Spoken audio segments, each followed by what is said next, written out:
Câu cha như núi Thái Sơn, nghĩa mẹ như nước trong nguồn chảy ra. Một lòng thờ mẹ kính cha, cho tròn chữ hiếu mới làm đạo con.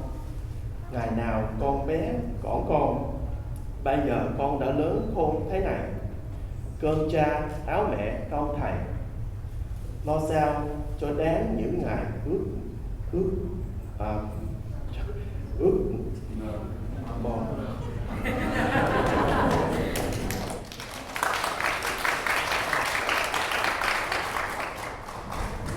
The efforts of a father is greater than Cat Thao mountain.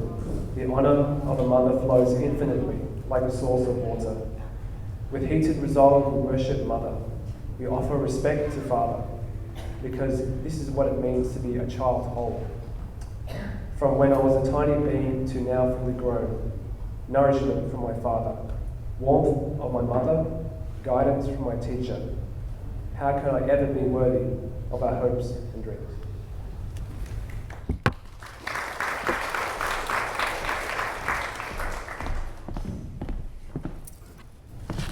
Thank you, Van and Vin. Thank you, Van and Vin, Thao's brothers. My name is Caroline Vu, and I'll be your Masters of Ceremonies today for the launch of We Are Here, written by my Taro sister, Thao Nguyen.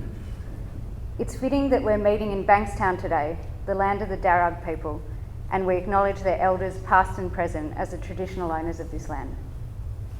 Before we start, I want to firstly introduce you to the man who was the catalyst for this incredible book, Richard Walsh. In 2007, thanks to one of Thao's close friends, Peter Legstons, who's here today, Thao had a piece published in the Sydney Morning Herald about her return to Vietnam to work as a lawyer. Richard read that piece and catalysed the chain of events that's led to today. Richard has had an illustrious career in publishing, including managing director and publisher at Angus and Robertson, head of Australian Consolidated Press, and is currently consultant publisher to Allen & Unwin. Richard.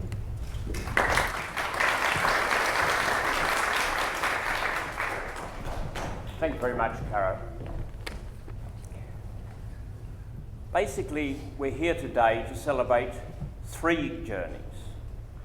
The journey of Thao's parents, the journey of Thao herself, and the journey of the book we're launching today. And these three journeys are like Russian dolls. Without Thao's journey, the book's journey would not exist. Without Thao's parents' journey, Thao, at least the Thao we know and love, would not exist. Three very different journeys. The first of those journeys, the longest, by Thao's parents, an epic journey, a journey full of danger, and after the danger was over, all the difficulties of coming to a foreign country and establishing yourself all over again. That journey isn't over, but I hope today is a great milestone in that great epic journey. And the journey of Thao herself is a half-formed journey.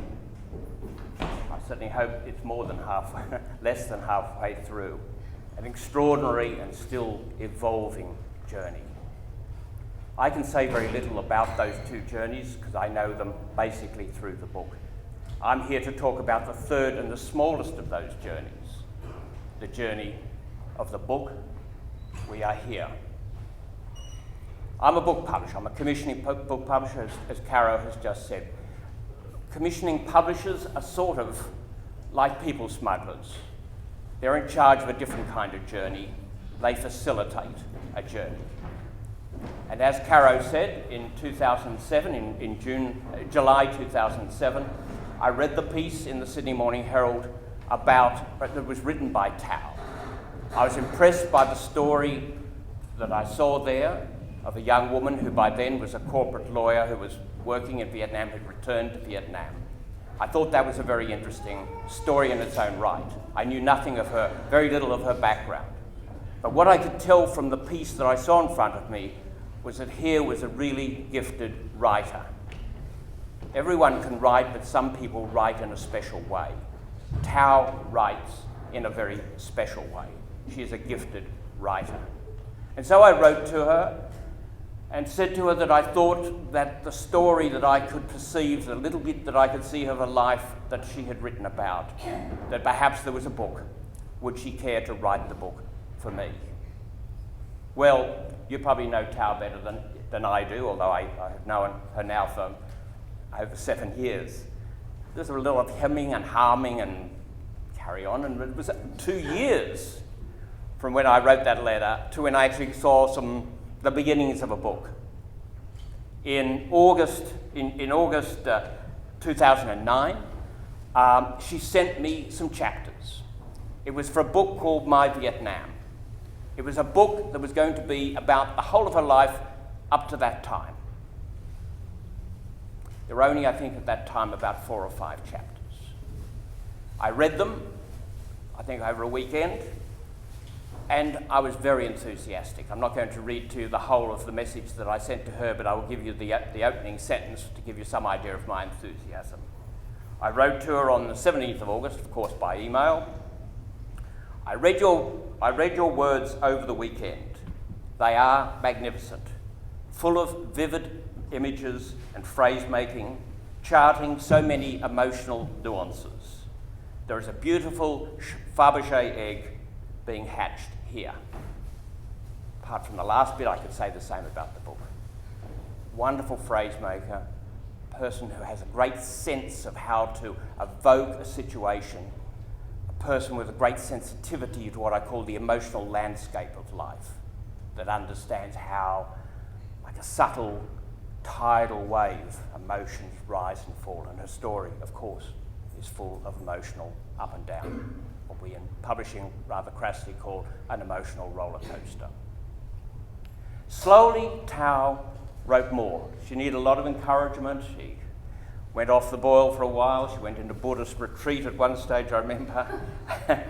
But over time, and with much goading, the book slowly began to be written. Thao, of course, needs no assistance in actually writing words. She writes magical words. But the art of I am both a commissioning publisher and I'm a structural editor. And what a structural editor does is very similar. I liken a book to some extent to making a new dish, a new recipe. To make a really effective dish, you need wonderful ingredients. Thao writes wonderful words, and they are the ingredients of her book. But of course, there's a lot of different ways of assembling those ingredients. And the structural editor is there to guide the author in how to assemble those wonderful ingredients to maximise and optimise the effect. And obviously, over time, the book that began its life as My Vietnam and was about the whole of her life became a book that actually ended with her graduation. I could see that if we teased that subject matter out, we had a whole book in its own right. And after all, We're Commercial Beasts gives us the opportunity of having a sequel later on, perhaps called My Vietnam. So for me as a publisher, and for Alan Unwin, who I represent here today, it is wonderful to have Thao as one of our authors. She's a gifted author. I hope this is not the only book that she ever writes. I'm sure it won't be. I'm very pleased to be here and to be able to celebrate this great journey. These 3 great journeys, all of them great, but for me personally, the journey of the book is a wonderful thing. It's been a wonderful journey, Thao, and I congratulate you on that.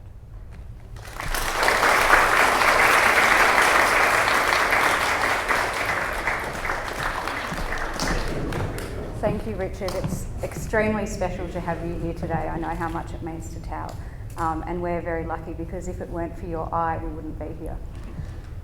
Before we go any further, Vin, could I just ask wherever you are in the audience just to come and check the microphone down here? It's good. Okay, great. Well, without any further ado, I'd like to invite the Princess of Thailand herself up to the stage, Thao Nguyen.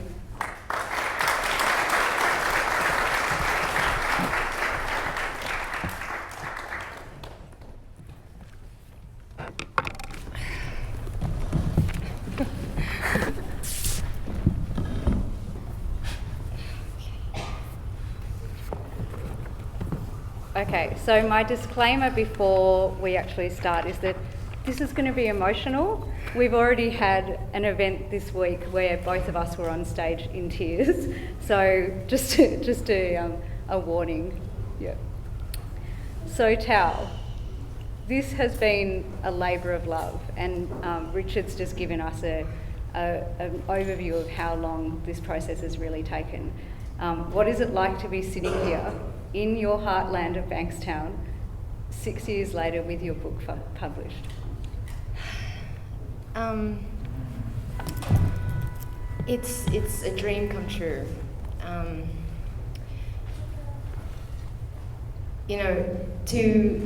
To be able to encapsulate the story of my parents before they came to Australia, the struggles, to document our settlement struggles here, and actually to sort of be able to formulate it in something that we can share with so many more people. It's something that I have imagined for so many years. Actually, I was so fortunate that Richard, with his vision, was able to see with great clarity that there was a story powerful to be told. But I had dreamt about this moment for many years before that. And every now and then I would wake up and I would imagine holding the book in my hand and seeing it in the bookshops. And a few weeks ago, I was holding this book in my hands, and it's just something that I couldn't even really believe is happening. So I am so deeply grateful. I'm grateful to Alan Unwin, to Richard, and to also all of the people who have, in their small way, helped to contribute to this memoir. Yeah, beautiful. It's totally surreal. I went into Berkelo on Friday and saw you next to all of the other Australian non-fiction new releases. It's absolutely incredible, and we've just talked about it for so long. I know. I'm sure there was a moment where you're like, is this thing ever going to end? Exactly. So why did you decide to write it? Because it's not like you're kind of cruising in your day job. There are two reasons why I decided to write this book. The first is I wanted to write this book to honour my parents. And last week I was speaking to a journalist from the West Australian newspaper, and she read the book and she said, "This is a testament of love to your parents. This is a love letter to them." I have personally witnessed, together with my brothers, Van and Vin, the extensive, the constant indignities of being a migrant, of being a refugee in this family, in this country.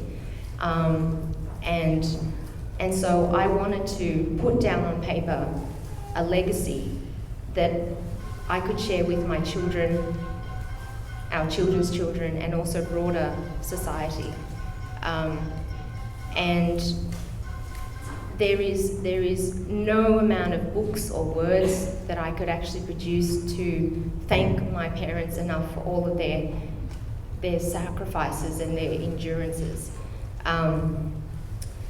And so to personally thank them. The second thing is I wanted to make sure that their personal values that they have shared and made an example for us as children lives on. And those values are, despite all of the indignities of being an adult parent relying on a 6-year-old child to translate for them, to go to the hospital with them, being completely incapacitated in this foreign country, and having been an educated banker, and having been bullied at work, and being a law student as my mother, but having to sew night and day until the needle in the sewing machine stabs her finger. All of those indignities, and then losing our house, through being swindled by people within our own community. Despite all of that, and despite the refugee journey where they saw severed heads and walked across arms and fingers that had been cut off, despite all of that, they still had grace, integrity, transparency. They still had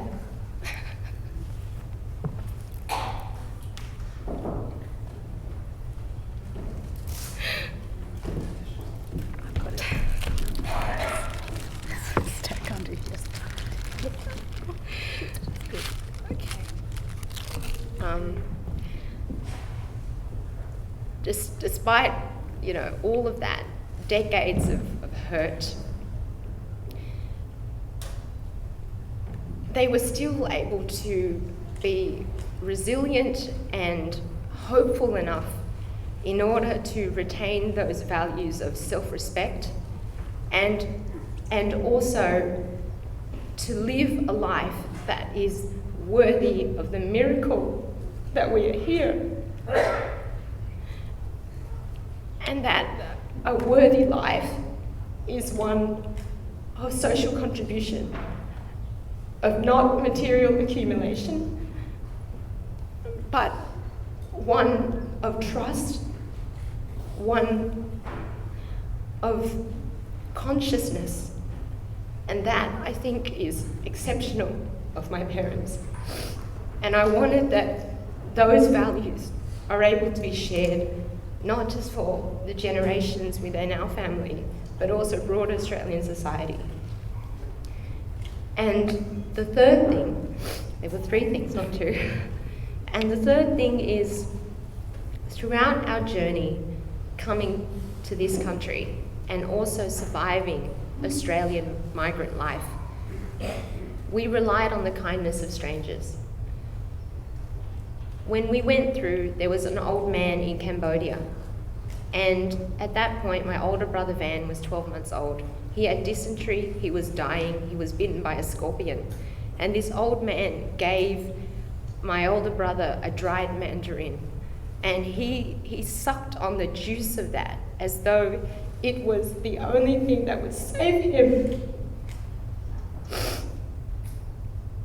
And there was a Cambodian man, and he delivered my mother all the way to the Red Cross. He didn't abandon her, because if he had transferred her over to the paramilitary people, she would have been raped.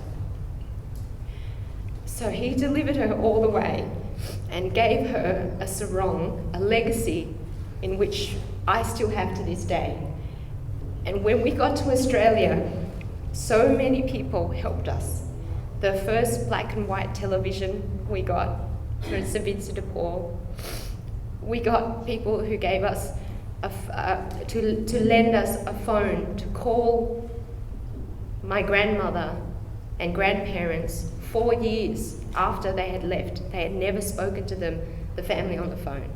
And we relied on all of these kind strangers.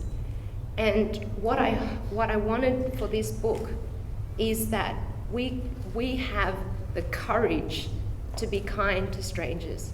That in doing so, our sense of humanity makes us more powerful as a society, more successful and prosperous to be part of this globalized community. And the only way, my parents told me, we can never thank those unnamed, anonymous people who have helped us throughout our lives in order for us to be sitting here miraculously. The only way that we can repay them is to actually also be kind to other strangers. And it's such a, at this time in Australia, it does feel at times like our compassion as a society has dried up. So that's why it's such I guess it's a timely thing for this to be published, a very important story at this time. Let me take you back just a little bit. We've known each other for over a decade, and it wasn't until I read the book, a proof of the book in December, that I realised the details of how your family left Vietnam. And it is pretty close to a miracle that they actually did survive. So could you share some of that? Yeah. So as you probably all know, a lot of people who left Vietnam left by boat, including my uncles, chú Sao, Thiệu, and also con Nam Căng, who are sitting here today. And statistically, when I was researching for this book, between 1 in 3 and 1 in 2 who left by boat survived. So you had a 30% or a 50% chance of survival. But for those people that had left by foot across Mộc Bài into Cambodia and then into Thailand, the statistics show that 90% died. So only 10% of people survived. And we are part of this 10%. So, and also when I went to Vietnam, I remember talking to a Ciclo driver, and he used to be part of also the Southern Republican military. And he tried to leave the same way through Tây Ninh, through Mộc Bài, through Cambodia. And he tried to leave 8 times. And the 9th time, all of his friends were shot dead at the border. So that's when he didn't go anymore. But he said to me, the only people that left in that way were single, young men. And here we were, my mother in her 20s, my older brother, 12-month-old baby, my father, and 2 15-year-old boys. And we lost one, but that they are here, and we're sitting in the front row. So you have this miraculous escape from Vietnam and Thailand, and you arrive into Australia, into Villawood Hostel, which was a hostel back then. It wasn't a prison like it is now. You have some really beautiful, and the way that you kind of talk about it in the book is so, it's a beautiful start to your time in Australia. You have these dreamlike years, first few years in Punch Bowl, but unfortunately your family's relief at having achieved physical safety is quickly replaced with this constant anxiety about how you fit in, how you can integrate into your new world. So, from a very young age, you and Van as well, instead of kind of having this childhood of scraped knees and climbing trees and running around, you alluded to it before, you're negotiating with landlords for rent and negotiating with the school for fees assistance. On top of that, overlaid with, I guess, this thing that a lot of us non-white kids have, which is this dream of, having blonde hair and blue eyes and just wanting to be those standard kids in the school. So it was a super tough time. Yeah, I think that, now Australia is a lot more culturally diverse than when we arrived. And migrants, the first generation, like my parents, then when they come, they feel that this is not their homeland. Their home was where they were born and where the mother tongue that they spoke. So they already had a sense of displacement and dislocation. But a lot of people don't realise that the second generation, even though we speak English maybe better than our first mother language, and we grow up here, we may also still have a sense of displacement. Because growing up, I never saw myself on television. I didn't see, Asian people or cultural diversity on TV or in the channels of political decision making or anywhere where the future of this country is to be decided. And so already I thought, growing up, I don't really matter and I'm not visible. And so of course I wanted blonde hair and blue eyes. Of course I wanted to be different, because I myself wasn't validated or acknowledged or celebrated. And that was very difficult, trying to, already knowing that you don't have a sense of place here, but at the same time, trying to support my parents in the day-to-day struggles that they were trying to navigate. And so there's years and years where your mother is sewing and your dad's working in a factory. And, you know, all the while you're kind of trying to get through primary school and bringing up Vin. Yeah, you know, a lot of the migrant kids, refugee kids, they all share a very similar experience to what is documented in this book. It's about having to be a parent, sometimes for your parents, because they don't know this system, they don't know the language, and they are literally mute migrants. And so I remember that when my mother was driving the car one time and she had a car accident, and the other person was the owner of Ronnie's real estate in Bankstown, and he's still over there. And she was really afraid, and it wasn't big damage, but I was 7 years old, and I was on the phone to the real estate agent, and my mother was sitting next to me, and I was negotiating with a real estate agent, and I was saying, look, you know, it's not much damage, can we pay just $100? And in this little tiny child voice, and my mum trying to make her calm and not give her anxiety, I said, it's okay, Mum, you know, it's going to be fine. And then saying to the guy, is $100 going to be okay? And you know, those instances are very common in the migrant and refugee family, but people don't realise that that is indignity.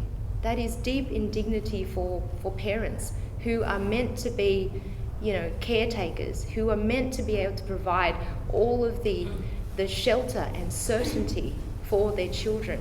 And so that sense of knowing that they can't take care of everything, and not because of their own fault, because they just can't, that gives you a sense of sobriety, a knowledge and a maturity well beyond a normal 6-year-old.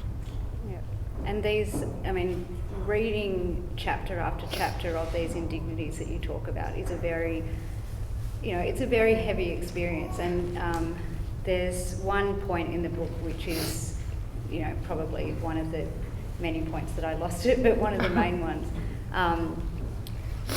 You know, there's this quote, I think it's by Mark Twain, that the two most important days in your life are the day that you're born and then the day that you find out why.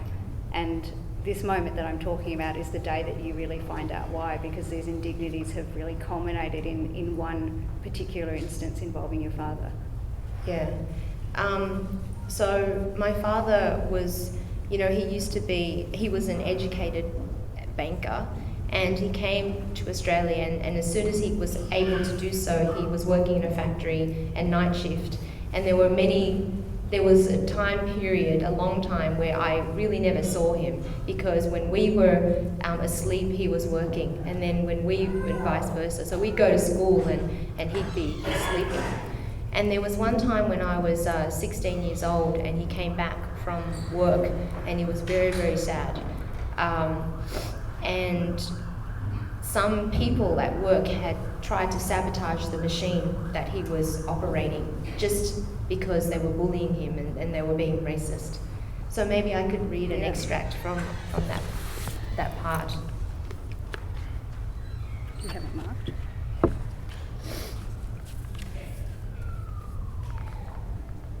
My father never told me what happened in the re-education camp, but I learned from my uncles that inmates were forced to denounce themselves repeatedly, chanting that they were traitors to their country. I imagined the hundreds of times my father would have been made to repeat these words, and now in Australia he was just another mute migrant. Anger, fear, resentment, pity, terror, and sadness had rolled over him like waves. Finally, pushed beyond endurance, that day in the factory, my father imploded. Like a crazed, rabid animal, he had grabbed a metal rod and headed towards the culprit to attack him.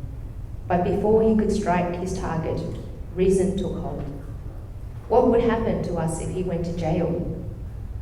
He dropped the rod along with the last remnants of his pride. My teenage heart was breaking into tiny bits of pulp as he recounted the story. Then he looked at me and said, "In this country, I have a mouth to eat with, but I don't have a mouth to speak with. You are my voice."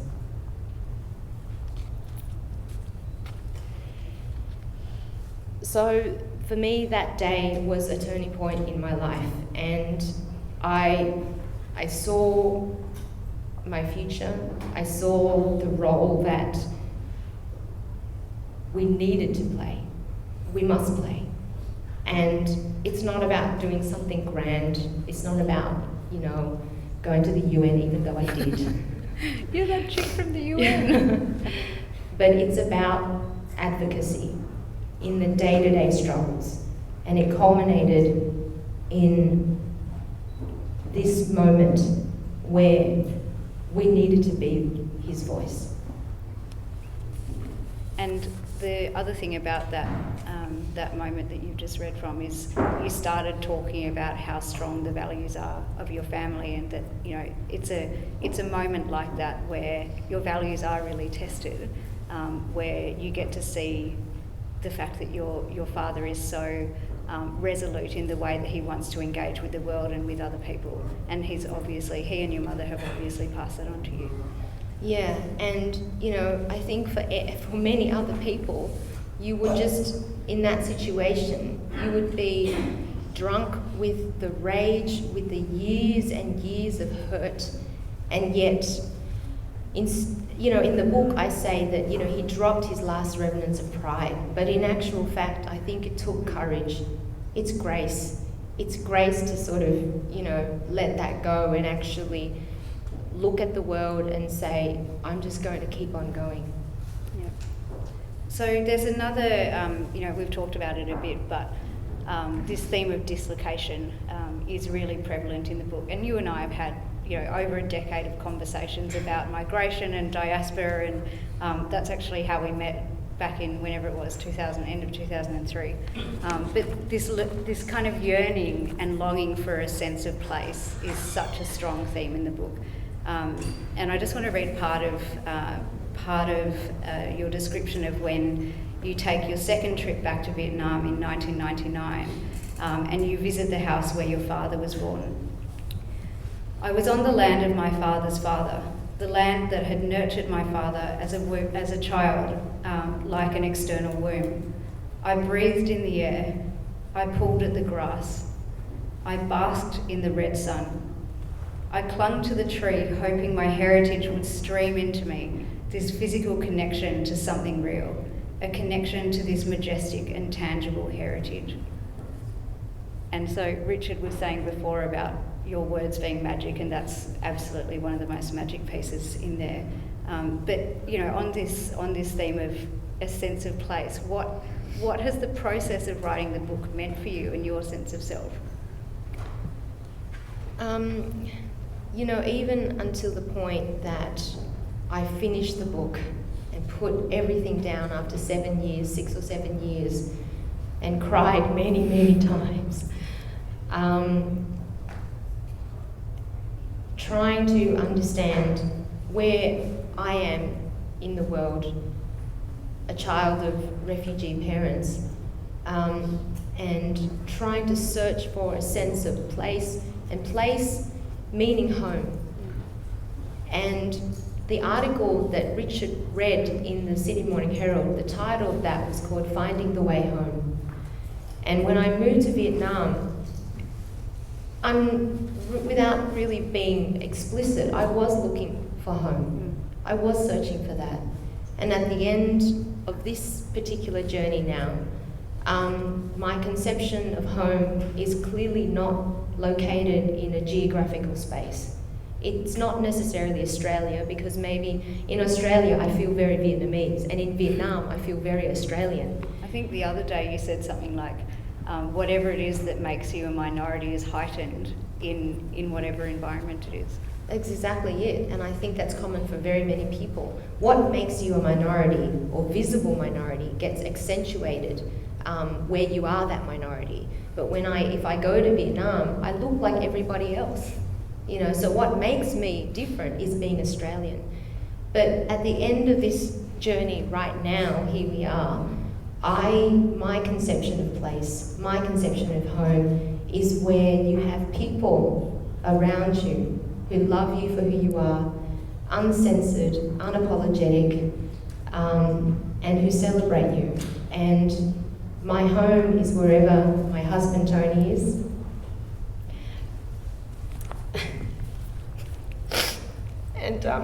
And where my parents are, and where my brothers are, and where you are. Do you need a minute? Do you need a minute? No. Okay. So on this, on this second journey to Vietnam, there is I guess another pivotal moment for you in the sense of finding your place of home and understanding where you've come from and where your ancestors are.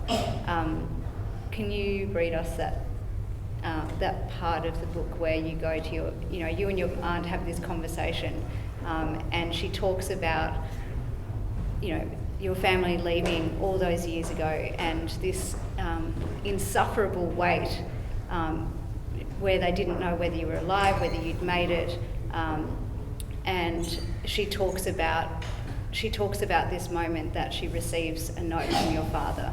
Yeah. So this is in my Gorbaz house, and she is my father's sister.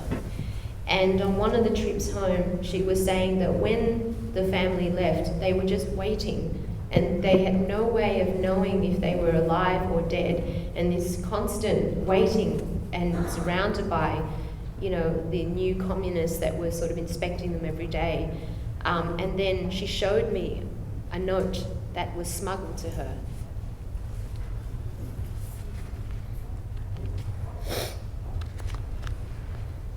My aunt showed me the note, now over 20 years old. Only a few lines were written on it, and it was my father's unmistakable handwriting, elegant and bold. We are safe now, extremely perilous. Do not leave. I sank to the cold tiled floor, leaning against the wooden bed. The urgency and fear in those words brought me to the image of a man who had barely survived. A man who had no idea about his own future and that of his nephew, wife and baby, one of their kin already lost deep in the jungles of Cambodia. I felt a sharp ache in my chest as I contemplated the fear my parents had faced, the brutality and muzzled pain they had endured. As I cried softly, I thought, I am a witness. The noise from my aunt's rice mill churned incessantly like swirls of ocean foam. My aunt left to attend to some rice buyers. Alone in that room with the old pre-war ceiling fan spinning, I stroked the paper. I was holding a physical connection to a young man who had bravely set off into an unimaginable future, a young man I longed to know. We are safe now. It's an honour, really, to be doing this conversation with you, and particularly with your parents here. I'm just going to ask one more question, and then we'll have the house lights up, and we'll take one or two questions from the audience. But we've talked so much about your parents, and they're certainly, they are the central theme of the book. And the through line actually is your hope that you will become worthy of being your parents' daughter, that their sacrifices will be worthwhile. So how do you feel? Are they proud now? They're over there. We can ask them. I think that I try every day consciously to make them proud. As a child, the only way that I knew to make them proud was through education and to study very hard. And I knew that education was the poverty circuit breaker. And implicitly, I knew that I couldn't do anything except to be the best that I could be. And now, as an adult, I try to make them proud every day by living the values that they have taught me and hoping to share those values with as many people as possible. So in small ways, whether it's like translating for an old woman in Bankstown Hospital, which I did a couple of weeks ago, or if it's picking a piece of rubbish up on the street. That's what my parents do every single day, and I strive to be able to be worthy of their daughter. Thank you. If we can bring the lights up, and if there are probably a few questions we can take, just put your hand up.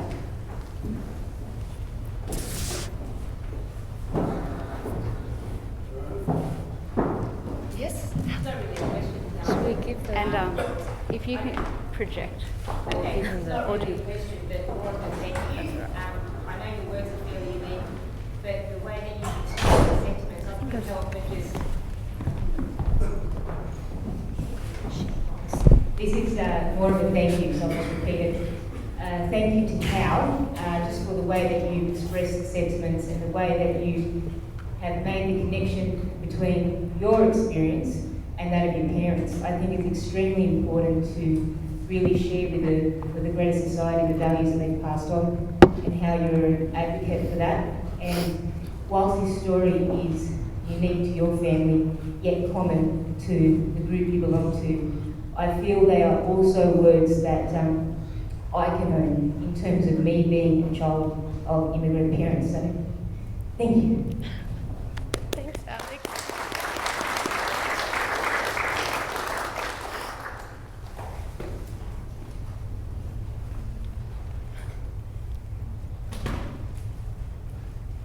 Yes, hey, April. Oh, okay, over here. Do you want to just come forward? Yep. Hi, this is April. I just wanted to say, as a sister in the community, we're all very proud of Thao and her achievements. But I just wanted to say that the story through what you've written about your family is one that resonates not only with just refugee families, but I think resonates with all of us who aspire to overcome adversity and who really want to live more ethical lives. And I think that this is a story that I wouldn't want to be reduced to just the refugee experience, but I think it speaks volumes to where we are as Australians today, and it speaks volumes about who we want to be as a people. So I really want to say congratulations, and also to thank you for bringing that voice at a time that is much needed.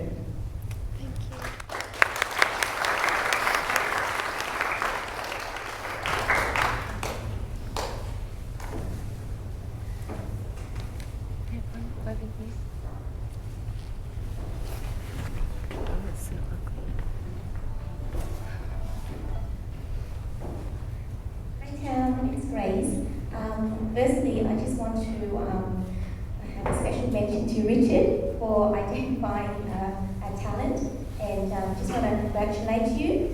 This is an amazing achievement, and also making the Vietnamese community very proud, and especially what really when you mentioned about honouring your parents.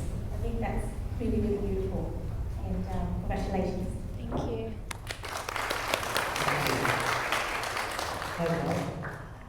Ladies and gentlemen, I recognize there are few Vietnamese here who don't really understand English, so I just say a little bit Vietnamese. Chúc mừng Thảo rất là nhiều. Em là điểm hãnh diện cho người Việt của chúng ta tại Sydney và tại Úc Châu nói chung, và đặc biệt là cho gia đình em và những thân hữu trong gia đình em. Và hôm nay anh và partner của anh đến đây rất là vinh dự được đến dự cái chương trình này, và chúc cho em cuốn sách này thành công rất là nhiều và mọi người sẽ thích. Và trong cái phần câu chuyện em kể đó là có một câu chuyện nó cũng đúng với trong cái tâm trạng gia đình anh, cho nên anh rất là cảm động. Đó là ba anh cũng đi vượt biên từ Tây Ninh đến Một Bài, rồi qua Campuchia, rồi qua Thái Lan. Thì trong 11 người đi đó thì ba anh kể lại là hết 9 người chết, chỉ còn 2 người sống thôi. Nhưng mà ba anh sang đến Úc thì cũng 9 tháng sau là chết, tại vì cái chặng đường đi cực khổ quá, và lúc ở tù Việt Cộng thì cũng gian khổ quá. Cho nên những cái gì em kể lại nó đã sống lại những cái ngày kỷ niệm đầy tang thương của rất là nhiều gia đình Việt Nam, và đặc biệt là chúng ta gần 40 năm kỷ niệm cái ngày đất nước Việt Nam bị mất. Thì cái thời điểm này em ra quyển sách này rất là đúng, rất là có ý nghĩa. Chân thành cảm ơn em. Thank you.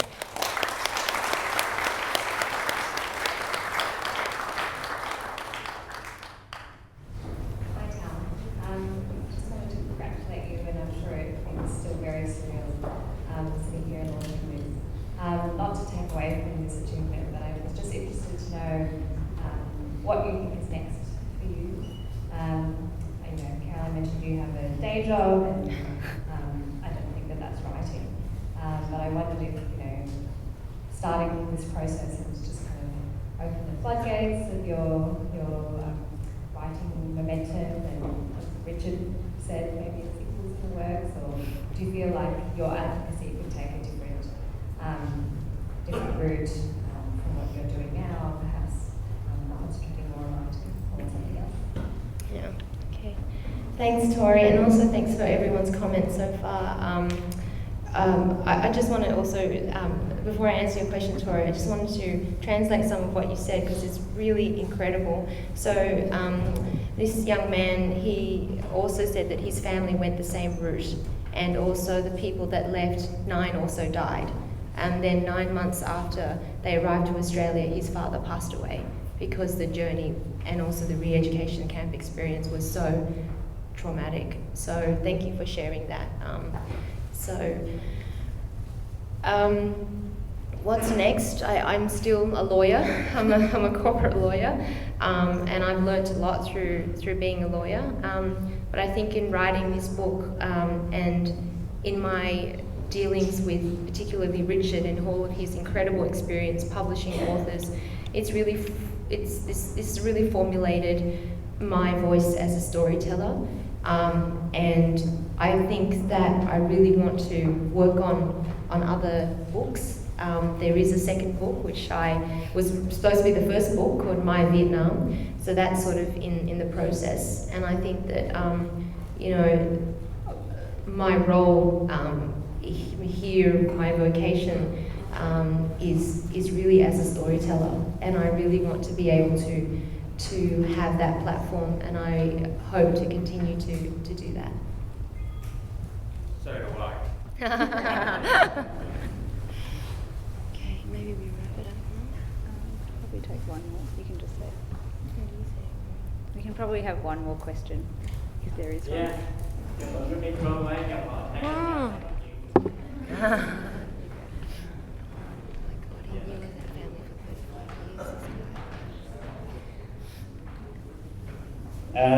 Xin phép được nói tiếng Việt, tại nãy giờ Thảo với cô cùng dân nó nói tiếng Anh cũng mình 3 năm lại có lên viết được Vietnamese nó mới là cuối tháng Thảo. Dạ. Bữa nay thì bác Đường không biết nói gì hơn là nghe cái câu chuyện của con kể trong cuốn sách đó. Dạ. Thì hồi tối đó bác có mở máy ra thì mấy bác của con ở Mỹ đó nói rằng đọc cái bản thảo thôi mà nước mắt rơi ròng. Hồi nãy giờ trong bóng tối bác thấy con khóc, bác cũng rớt nước mắt. Tại sao? Tại vì gia đình mình rất là đau khổ. Từ 30 tháng 4 75 tới 30 tháng 4 này mình 40 năm. Thì gia đình con có một người chú Úc chết ở Campuchia trên đường tìm tự do. Thì gia đình của bác Đường có một đứa em trai Úc cũng chết ở Campuchia năm 1986. Nước mắt không bao giờ dừng với gia đình Tây Ninh của mình. Thì giống như cháu Vũ, con của anh Lợi đã nói ai cũng đau khổ giống như nhau hết. Thì bác biết nói gì hơn. Trong cái ngày cháu giới thiệu cuốn sách cái lịch sử của cuộc đời của gia đình con, Đường chia sẻ hết những cái nỗi niềm của con trong cuốn sách, và hy vọng rằng cuốn sách này nó sẽ là một cái nhân chứng sau 40 năm những thế hệ sau này sẽ đọc, sẽ hiểu thế nào một cái giai đoạn đau khổ 30 tháng 4 75 tới 30 tháng 4 75 2015. Thì bác Đường hy vọng rằng con sẽ thành công, từ khắp Nam Châu sẽ đọc cuốn sách này, sẽ chia sẻ những cái gì mà con viết, trong đó có bác Đường. Một lần nữa chúc con, ba má con hãnh diện với những gì mà con đã tạo dựng nên một cái giai đoạn mới ở tại nước Úc này. Tâm Thinh và Đường có lời chúc mình có một đứa con gái rất là xứng đáng. Xin thành thật cảm ơn.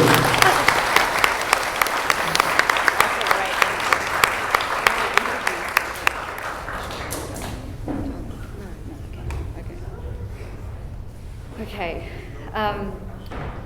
I have one final question. What do you want people to take from your book?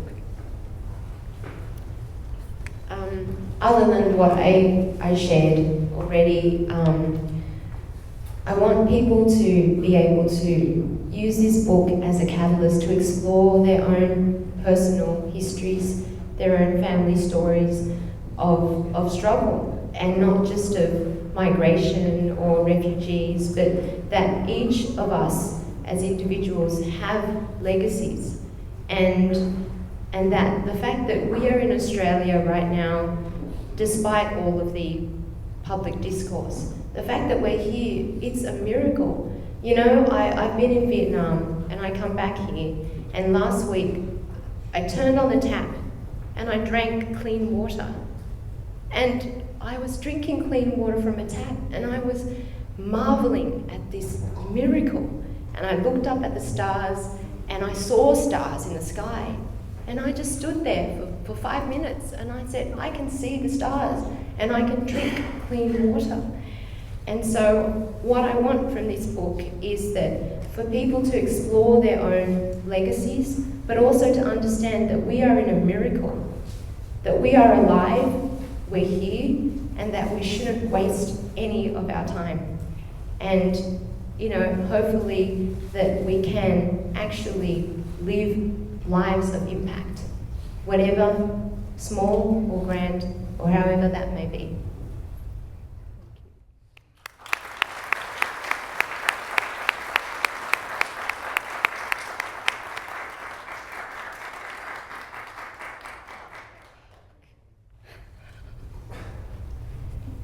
Okay, so Thao's family is here, and she wanted to take the opportunity to introduce them to all of us. Okay. Before I introduce my family, I just wanted to thank Caroline is my best friend. She has been my lighthouse and has rescued me so many times. I love you so much. Thank you for being part of my life.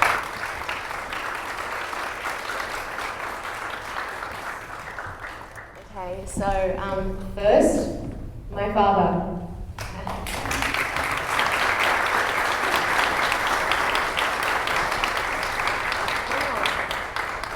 And this is my mother.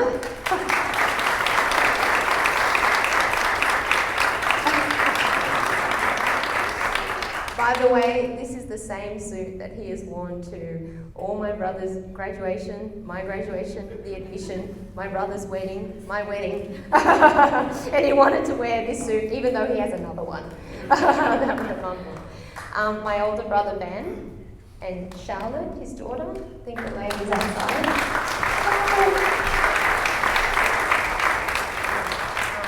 My youngest brother, Vin. The filmmaker and quasi-photographer. So Vin, so my brother, yes, round of applause. Vin also made the book trailer that you saw at the beginning, the short film. So Van actually was born 1 month premature. I was born 2 months, and Vin was born 3 months premature. And Vin lived in an incubator for 3 months. And there were many times that we thought that he wasn't going to make it, but he did. And also, my last but not least, my husband, Tony Tran.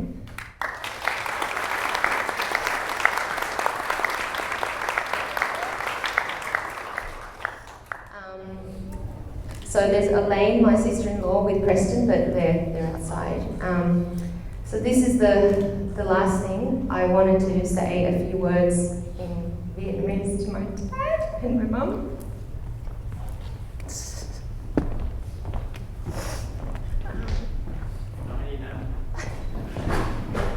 Kính thưa ba mẹ, như con đã nói hồi nãy là con viết cái cuốn sách này là thứ nhất là con muốn trả hiến cho ba mẹ một phần rất nhỏ để lại câu chuyện của ba mẹ đi diễn viên mà sống ở Bình Úc, và tất cả những cái khó khăn, cái nhục của người cha, người mẹ phải nhờ những đứa con ở một cái đất nước xa quê người, không biết ngôn ngữ và trải nghiệm rất nhiều cái nhục, rất nhiều cái khó khăn từ trại cải tạo tới những 6 trại tị nạn ở bên Campuchia và Thái Lan, và những giây phút cô đơn ở nhà máy, những giây phút cô đơn 2-3 giờ sáng mài đồ suốt mấy chục năm.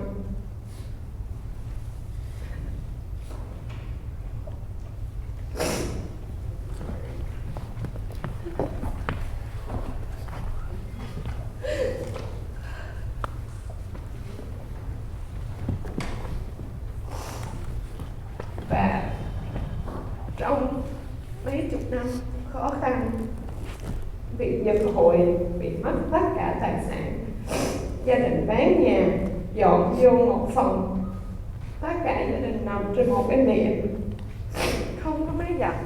Mấy năm trời ba mẹ cũng ráng làm để cho con đi học trường công giáo, nhưng mà cũng không đủ tiền để mua những cái áo khoác.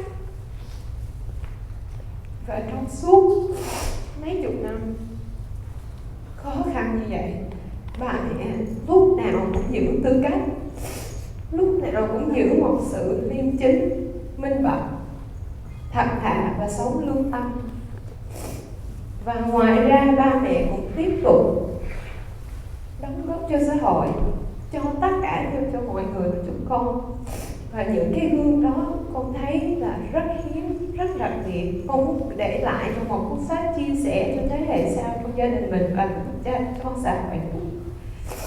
Vì những quan điểm sống đó, con hy vọng là hàng ngày chúng con có thể trả hiếu cho ba mẹ bằng sống chính những cái quan điểm sống đó. Và con cảm ơn ba mẹ vô cùng, và con mong muốn ba mẹ có thể hãnh diện về chúng con, vì đến lúc này ba mẹ thật sự đã thành công. Và sự thành công là thế nào? Ba mẹ chứng minh cho chúng con là sống thành công là sống có ý nghĩa, và ý nghĩa là sống một cách liêm chính, lương tâm và đóng góp cho xã hội. Và chúng con rất tự hào là làm con của ba mẹ, và con cảm ơn mẹ và ba.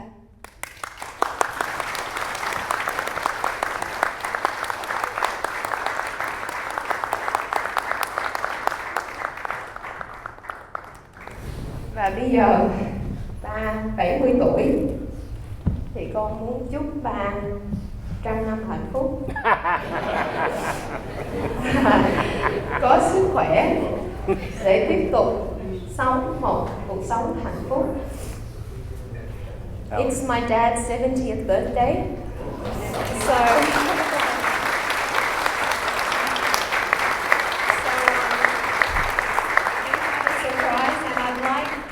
to sing happy birthday also to my dad. Are we ready? Happy birthday